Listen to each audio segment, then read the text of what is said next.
Hello, beautiful listener. Are you ready to get your detective hat on? Because I have another marvellous mystery for you today, with atmospheric rain sounds that continue after the story to help you sleep. So sit back, relax, and if you enjoy this audiobook, hit subscribe to get regular stories sent straight to your feed and like to help share it with others.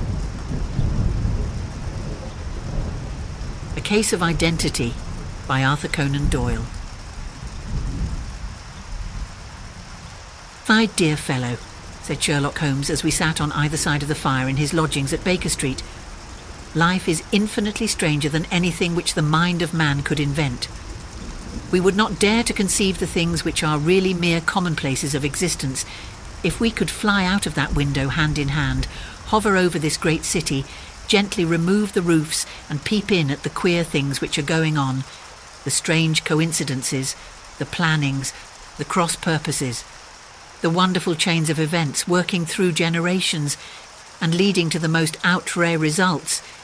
It would make all fiction with its conventionalities and foreseen conclusions most stale and unprofitable." "And yet I am not convinced of it," I answered. "The cases which come to light in the papers are, as a rule, bald enough and vulgar enough. We have in our police reports realism pushed to its extreme limits, and yet the result is, it must be confessed, neither fascinating nor artistic.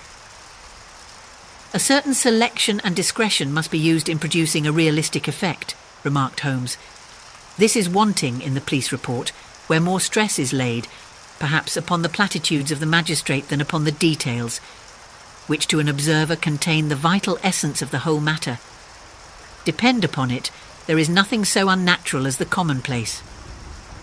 I smiled and shook my head. "I can quite understand your thinking so," I said.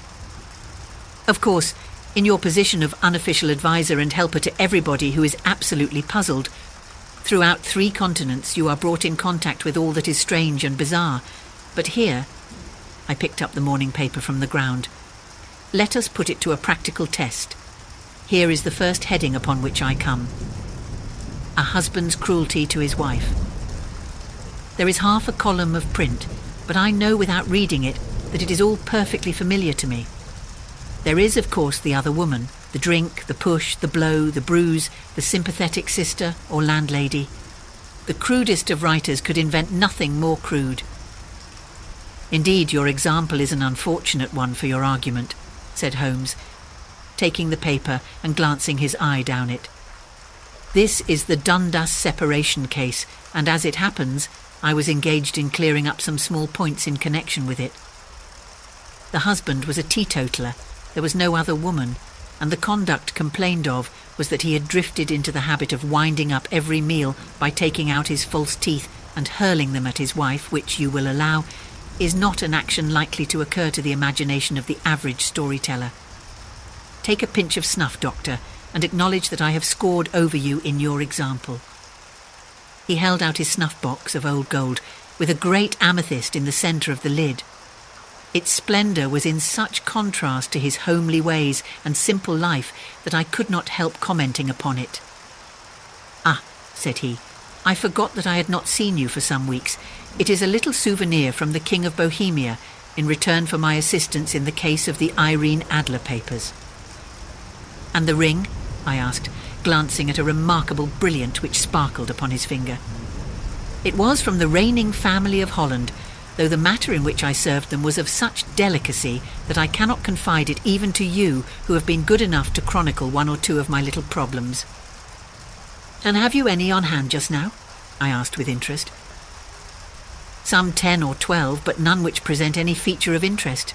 They are important, you understand, without being interesting. Indeed, I have found that it is usually in unimportant matters that there is a field for the observation and for the quick analysis of cause and effect, which gives the charm to an investigation. The larger crimes are apt to be the simpler, for the bigger the crime, the more obvious, as a rule, is the motive.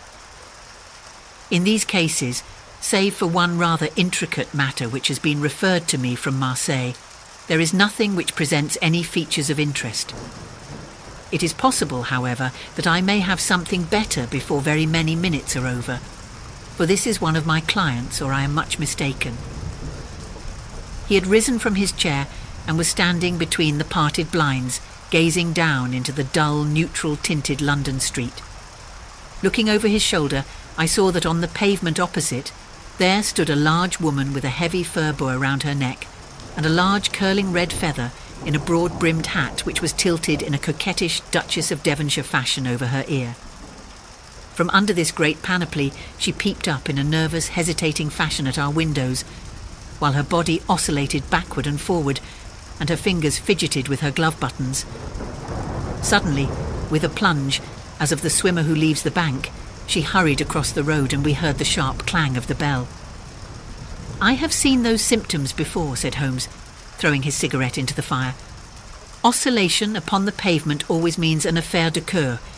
She would like advice, but is not sure that the matter is not too delicate for communication. And yet even here we may discriminate. When a woman has been seriously wronged by a man, she no longer oscillates, and the usual symptom is a broken bell wire. Here we may take it that there is a love matter, but that the maiden is not so much angry as perplexed or grieved.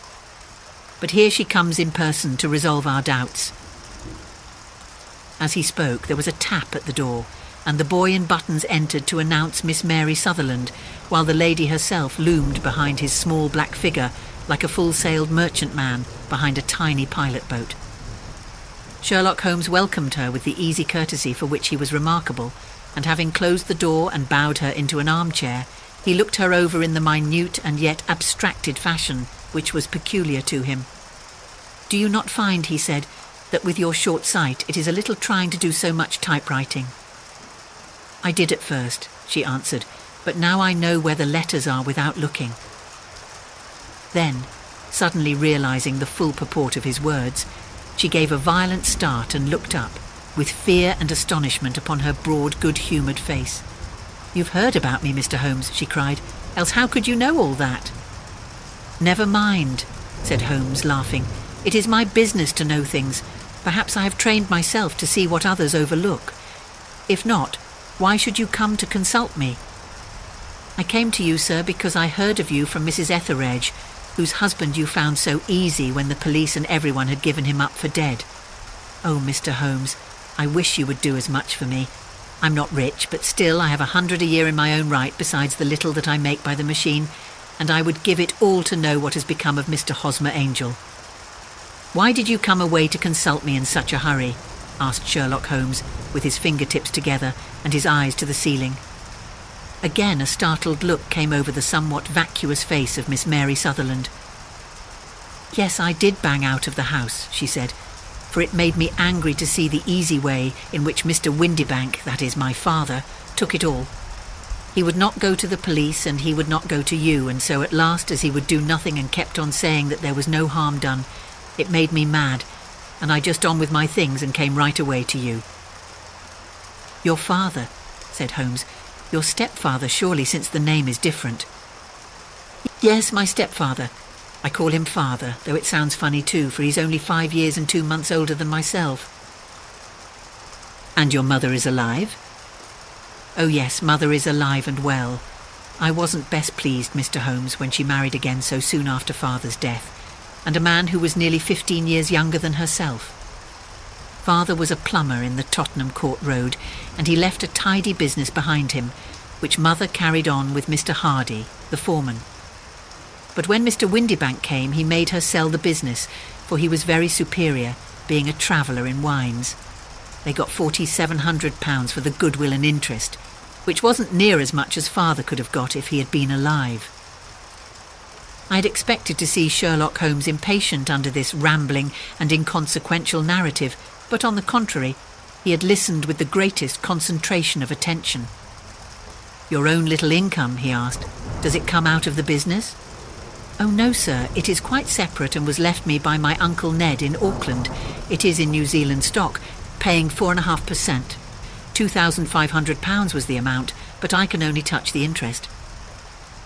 "You interest me extremely," said Holmes, "and since you draw so large a sum as 100 a year, with what you earn into the bargain, you no doubt travel a little and indulge yourself in every way. I believe that a single lady can get on very nicely, upon an income of about £60.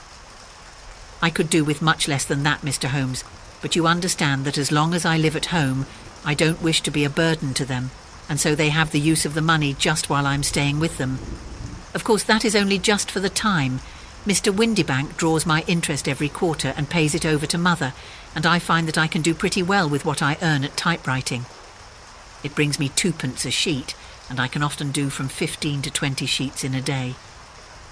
You have made your position very clear to me, said Holmes.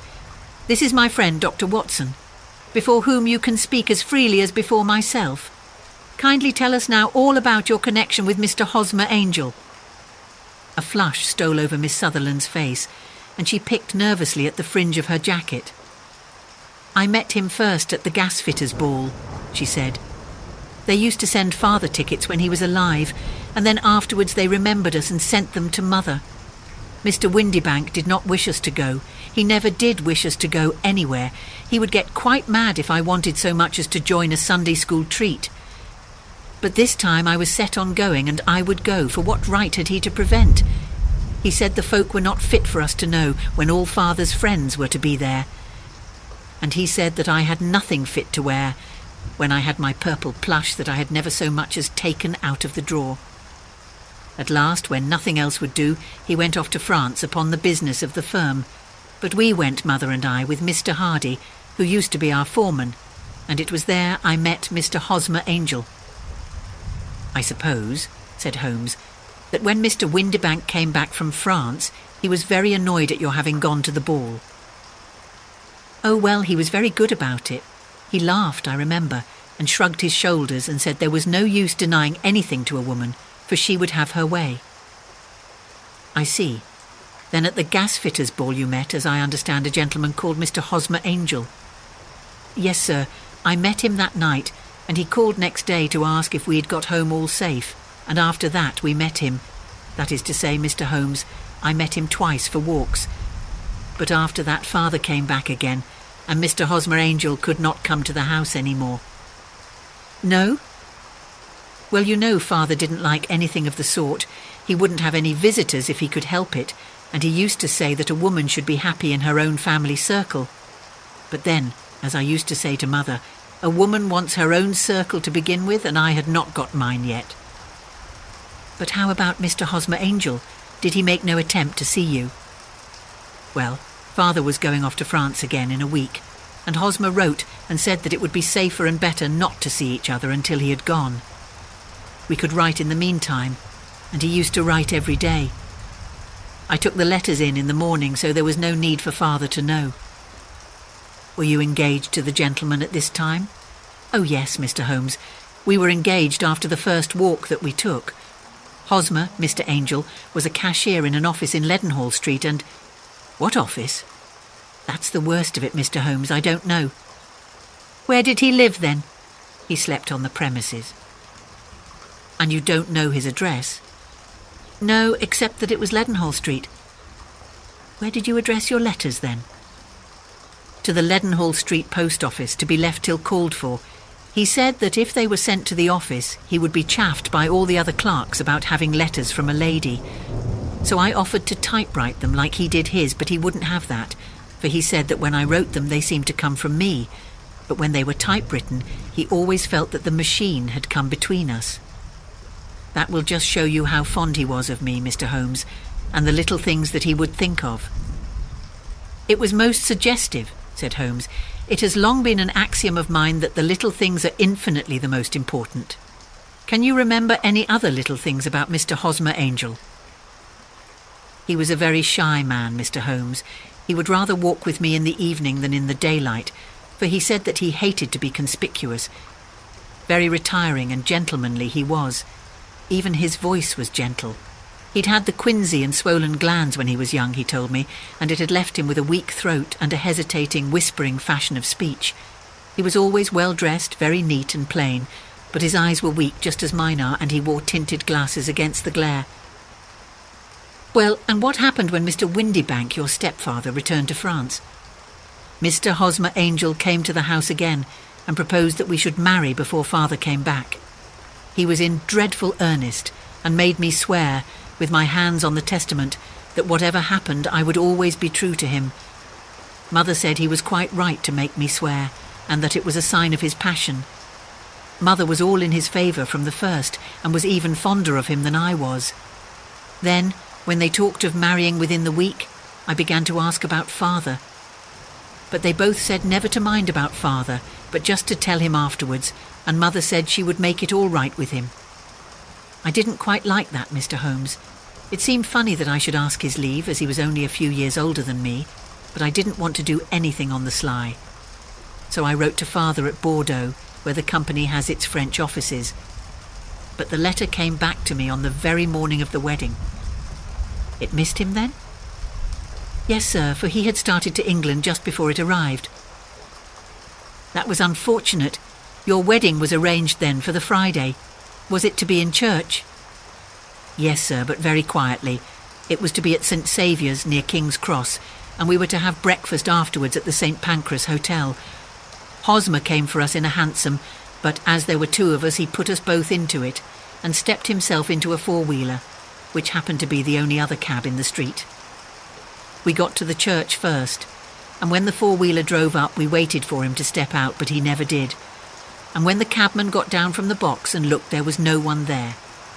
The cabman said that he could not imagine what had become of him, for he had seen him get in with his own eyes.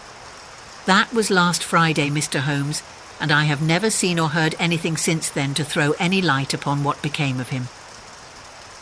It seems to me that you have been very shamefully treated, said Holmes. Oh, no, sir. He was too good and kind to leave me so. Why, all the morning he was saying to me that whatever happened, I was to be true, and that even if something quite unforeseen occurred to separate us, I was always to remember that I was pledged to him, and that he would claim his pledge sooner or later.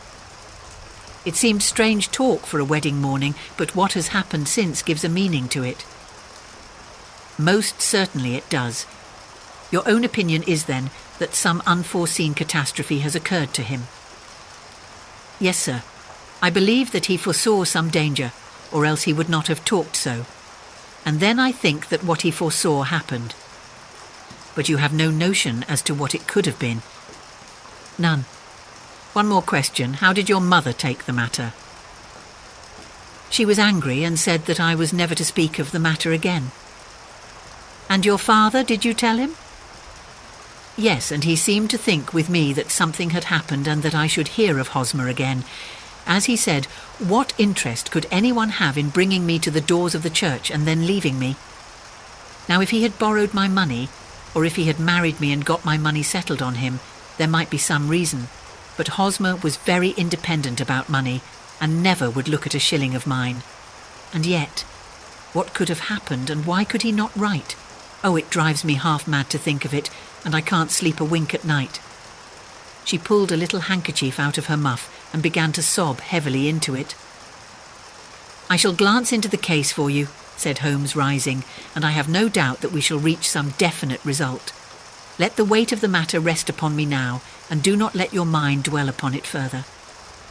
Above all, try to let Mr. Hosmer Angel vanish from your memory, as he has done from your life. Then you don't think I'll see him again? I fear not. Then what has happened to him? You will leave that question in my hands. I should like an accurate description of him and any letters of his which you can spare. I advertised for him in last Saturday's Chronicle, said she. Here is the slip, and here are 4 letters from him. Thank you, and your address? Number 31 Lion Place, Camberwell. Mr. Angel's address you never had, I understand. Where is your father's place of business? He travels for Westhouse and Marbank, the great claret importers of Fenchurch Street. Thank you. You have made your statement very clearly. You will leave the papers here and remember the advice which I have given you. Let the whole incident be a sealed book, and do not allow it to affect your life. You are very kind, Mr. Holmes, but I cannot do that. I shall be true to Hosmer. He shall find me ready when he comes back. For all the preposterous hat and the vacuous face, there was something noble in the simple faith of our visitor which compelled our respect. She laid her little bundle of papers upon the table and went her way, with a promise to come again whenever she might be summoned. Sherlock Holmes sat silent for a few minutes, with his fingertips still pressed together, his legs stretched out in front of him, and his gaze directed upward to the ceiling.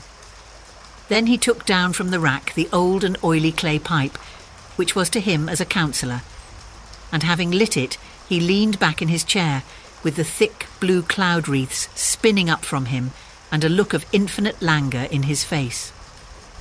"Quite an interesting study, that maiden," he observed. "I found her more interesting than her little problem, which, by the way, is rather a trite one. You will find parallel cases, if you consult my index, in Andover in 77, and there was something of the sort at The Hague last year. Old as is the idea, however, there were one or two details which were new to me. But the maiden herself was most instructive." "You appeared to read a good deal upon her which was quite invisible to me," I remarked. "Not invisible but unnoticed, Watson. You did not know where to look, and so you missed all that was important. I can never bring you to realise the importance of sleeves, the suggestiveness of thumbnails, or the great issues that may hang from a bootlace. Now, what did you gather from that woman's appearance? Describe it." "Well, she had a slate-coloured, broad-brimmed straw hat, with a feather of a brickish red. Her jacket was black, with black beads sewn upon it, and a fringe of little black jet ornaments. Her dress was brown, rather darker than coffee colour, with a little purple plush at the neck and sleeves. Her gloves were greyish and were worn through at the right forefinger. Her boots I didn't observe. She had small, round, hanging gold earrings, and a general air of being fairly well-to-do in a vulgar, comfortable, easy-going way." Sherlock Holmes clapped his hands softly together and chuckled. "Upon my word, Watson, you are coming along wonderfully. You have really done very well indeed. It is true that you have missed everything of importance, but you have hit upon the method, and you have a quick eye for colour. Never trust to general impressions, my boy, but concentrate yourself upon details. My first glance is always at a woman's sleeve. In a man it is perhaps better first to take the knee of the trouser. As you observe, this woman had plush upon her sleeves, which is a most useful material for showing traces. The double line a little above the wrist, where the typewriter presses against the table, was beautifully defined. The sewing machine of the hand type leaves a similar mark, but only on the left arm, and on the side of it farthest from the thumb, instead of being right across the broadest part, as this was. I then glanced at her face, and, observing the dint of a pince-nez at either side of her nose, I ventured a remark upon short sight and typewriting, which seemed to surprise her. It surprised me, but surely it was obvious.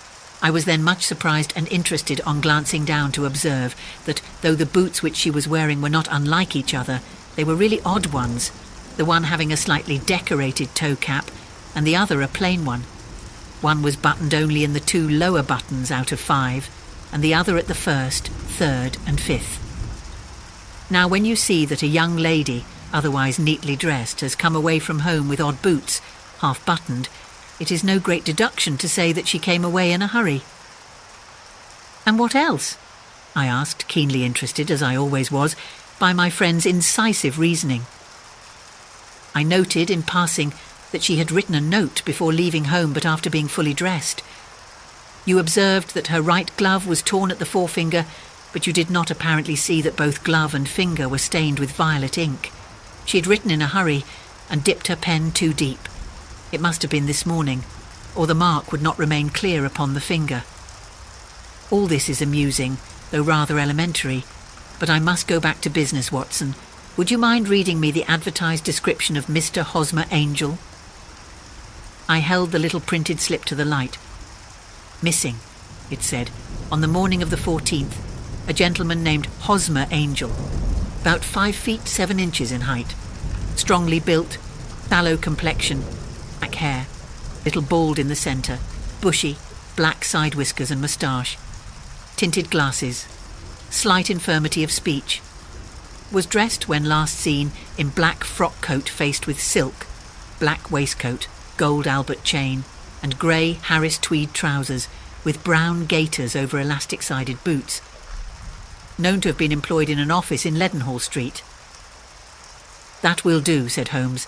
"As to the letters," he continued, glancing over them, "they are very commonplace, absolutely no clue in them to Mr. Angel, save that he quotes Balzac once. There is one remarkable point, however, which will no doubt strike you." "They are typewritten," I remarked. "Not only that, but the signature is typewritten. Look at the neat little Hosmer Angel at the bottom. There is a date, you see, but no superscription except Leadenhall Street, which is rather vague. The point about the signature is very suggestive. In fact, we may call it conclusive." "Of what?" "My dear fellow, is it possible you do not see how strongly it bears upon the case?" "I cannot say that I do, unless it were that he wished to be able to deny his signature if an action for breach of promise were instituted." "No, that was not the point. However, I shall write 2 letters, which should settle the matter. One is to a firm in the city, the other is to the young lady's stepfather, Mr. Windibank, asking him whether he could meet us here at 6 o'clock tomorrow evening. It is just as well that we should do business with the male relatives. And now, Doctor, we can do nothing until the answers to those letters come, so we may put our little problem upon the shelf for the interim." I had had so many reasons to believe in my friend's subtle powers of reasoning and extraordinary energy in action that I felt that he must have some solid grounds for the assured and easy demeanour with which he treated the singular mystery which he had been called upon to fathom. Once only had I known him to fail, in the case of the King of Bohemia and of the Irene Adler photograph. But when I looked back to the weird business of the Sign of 4 and the extraordinary circumstances connected with the study in scarlet, I felt that it would be a strange tangle indeed, which he could not unravel. I left him then, still puffing at his black clay pipe, with the conviction that when I came again on the next evening, I would find that he held in his hands all the clues which would lead up to the identity of the disappearing bridegroom of Miss Mary Sutherland. A professional case of great gravity was engaging my own attention at the time, and the whole of next day I was busy at the bedside of the sufferer. It was not until close upon 6 o'clock that I found myself free and was able to spring into a hansom and drive to Baker Street, half afraid that I might be too late to assist at the denouement of the little mystery. I found Sherlock Holmes alone, however, half asleep, with his long, thin form curled up in the recesses of his armchair. A formidable array of bottles and test tubes, with the pungent, cleanly smell of hydrochloric acid, told me that he had spent his day in the chemical work, which was so dear to him. "Well, have you solved it?" I asked as I entered. "Yes, it was the bisulfate of baryta." No, the mystery!" I cried. "Oh, that!" I thought of the salt that I have been working upon. There was never any mystery in the matter, though, as I said yesterday, some of the details are of interest. The only drawback is that there is no law, I fear, that can touch the scoundrel. Who was he then? And what was his object in deserting Miss Sutherland? The question was hardly out of my mouth, and Holmes had not yet opened his lips to reply, when we heard a heavy footfall in the passage and a tap at the door. "This is the girl's stepfather, Mr. James Windibank," said Holmes. "He has written to me to say that he would be here at 6. Come in." The man who entered was a sturdy, middle-sized fellow, some 30 years of age, clean-shaven and sallow-skinned, with a bland, insinuating manner and a pair of wonderfully sharp and penetrating grey eyes. He shot a questioning glance at each of us, placed his shiny top hat upon the sideboard, and with a slight bow sidled down into the nearest chair. "Good evening, Mr. James Windibank," said Holmes. "I think that this typewritten letter is from you, in which you made an appointment with me for 6 o'clock. "Yes, sir. I'm afraid that I am a little late, but I am not quite my own master, you know. I'm sorry that Miss Sutherland has troubled you about this little matter, for I think it is far better not to wash linen of the sort in public. It was quite against my wishes that she came, but she is a very excitable, impulsive girl, as you may have noticed, and she is not easily controlled when she has made up her mind on a point. Of course, I did not mind you so much as you are not connected with the official police, but it is not pleasant to have a family misfortune like this noised abroad. Besides, it is a useless expense, for how could you possibly find this Hosmer Angel?" "On the contrary," said Holmes quietly, "I have every reason to believe that I will succeed in discovering Mr. Hosmer Angel." Mr. Windibank gave a violent start and dropped his gloves. "I am delighted to hear it," he said. "It is a curious thing," remarked Holmes, "that a typewriter has really quite as much individuality as a man's handwriting. Unless they are quite new, no two of them write exactly alike. Some letters get more worn than others, and some wear only on one side. Now you remark in this note of yours, Mr. Windibank, that in every case there is some little slurring over of the E and a slight defect in the tail of the R. There are 14 other characteristics, but those are the more obvious. We do all our correspondence with this machine at the office, and no doubt it is a little worn," our visitor answered, glancing keenly at Holmes with his bright little eyes. "Now I will show you what is really a very interesting study, Mr. Windibank," Holmes continued. "I think of writing another little monograph some of these days on the typewriter and its relation to crime. It is a subject to which I have devoted some little attention. I have here 4 letters which purport to come from the missing man. They are all typewritten. In each case, not only are the E's slurred and the R's tailless, but you will observe, if you care to use my magnifying lens, that the 14 other characteristics to which I have alluded are there as well."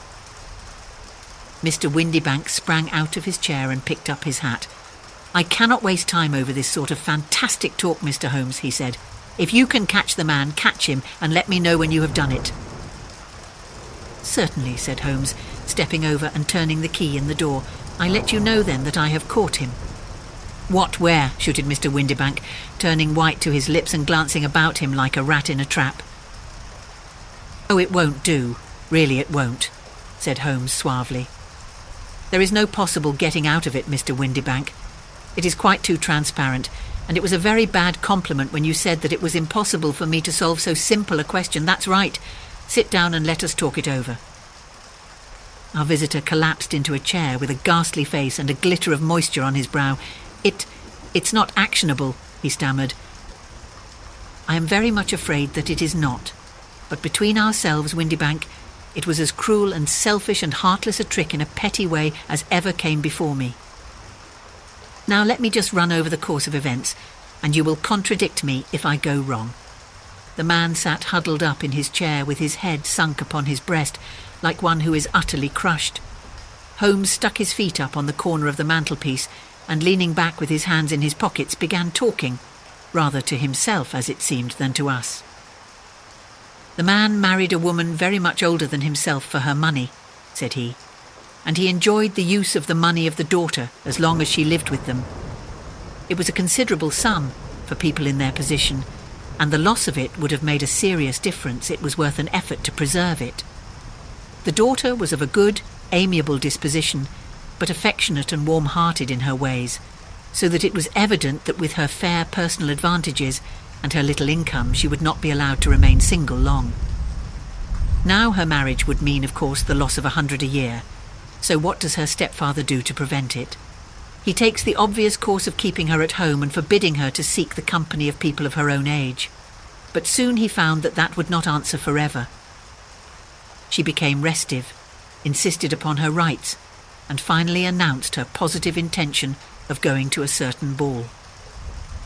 What does her clever stepfather do then? He conceives an idea more creditable to his head than to his heart. With the connivance and assistance of his wife, he disguised himself, covered those keen eyes with tinted glasses, masked the face with a moustache and a pair of bushy whiskers, sunk that clear voice into an insinuating whisper, and doubly secure on account of the girl's short sight, he appears as Mr. Hosmer Angel and keeps off other lovers by making love himself. "It was only a joke at first," groaned our visitor. "We never thought that she would have been so carried away." "Very likely not. However that may be, the young lady was very decidedly carried away, and having quite made up her mind that her stepfather was in France, the suspicion of treachery never for an instant entered her mind. She was flattered by the gentleman's attentions, and the effect was increased by the loudly expressed admiration of her mother. Then Mr. Angel began to call, for it was obvious that the matter should be pushed as far as it would go if a real effect were to be produced. There were meetings and an engagement which would finally secure the girl's affections from turning towards anyone else. But the deception could not be kept up forever. These pretended journeys to France were rather cumbrous. The thing to do was clearly to bring the business to an end in such a dramatic manner that it would leave a permanent impression upon the young lady's mind and prevent her from looking upon any other suitor for some time to come. Hence those vows of fidelity exacted upon a testament, and hence also the allusions to a possibility of something happening on the very morning of the wedding. James Windibank wished Miss Sutherland to be so bound to Hosmer Angel, and so uncertain as to his fate, that for 10 years to come at any rate, she would not listen to another man.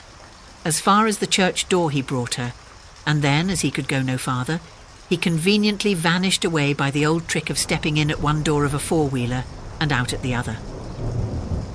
I think that was the chain of events, Mr. Windibank. Our visitor had recovered something of his assurance while Holmes had been talking, and he rose from his chair now with a cold sneer upon his pale face. "It may be so, or it may not, Mr. Holmes," said he, "but if you are so very sharp, you ought to be sharp enough to know that it is you who are breaking the law now, and not me. I have done nothing actionable from the first, but as long as you keep that door locked, you lay yourself open to an action for assault and illegal constraint." "The law cannot, as you say, touch you," said Holmes, unlocking and throwing open the door, "yet there never was a man who deserved punishment more. If the young lady has a brother or a friend, he ought to lay a whip across your shoulders. By Jove," he continued, flushing up at the sight of the bitter sneer upon the man's face, "it is not part of my duties to my client, but here's a hunting crop handy, and I think I shall just treat myself to—" He took 2 swift steps to the whip, but before he could grasp it there was a wild clatter of steps upon the stairs, the heavy hall door banged, and from the window we could see Mr. James Windibank running at the top of his speed down the road. "There's a cold-blooded scoundrel," said Holmes, laughing, as he threw himself down into his chair once more. "That fellow will rise from crime to crime until he does something very bad and ends on the gallows. The case has in some respects been not entirely devoid of interest. I cannot now entirely see all the steps of your reasoning," I remarked. "Well, of course, it was obvious from the first that this Mr. Hosmer Angel must have some strong object for his curious conduct, and it was equally clear that the only man who really profited by the incident, as far as we could see, was the stepfather. Then the fact that the 2 men were never together, but that the one always appeared when the other was away, was suggestive. So were the tinted spectacles and the curious voice, which both hinted at a disguise, as did the bushy whiskers. My suspicions were all confirmed by his peculiar action in typewriting his signature, which, of course, inferred that his handwriting was so familiar to her that she would recognize even the smallest sample of it. You see, all these isolated facts, together with many minor ones, all pointed in the same direction." "And how did you verify them?" "Having once spotted my man, it was easy to get corroboration. I knew the firm for which this man worked.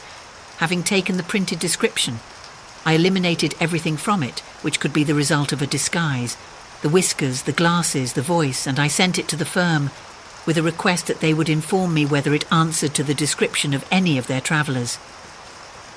I had already noticed the peculiarities of the typewriter, and I wrote to the man himself at his business address, asking him if he would come here. As I expected, his reply was typewritten and revealed the same trivial but characteristic defects. The same post brought me a letter from Westhouse and Marbank of Fenchurch Street to say that the description tallied in every respect with that of their employer, James Windibank. Voilà tout. And Miss Sutherland? If I tell her, she will not believe me. You may remember the old Persian saying, 'There is danger for him who taketh the tiger cub, and danger also for whoso snatches a delusion from a woman.' There is as much sense in Hafiz as in Horace, and as much knowledge of the world."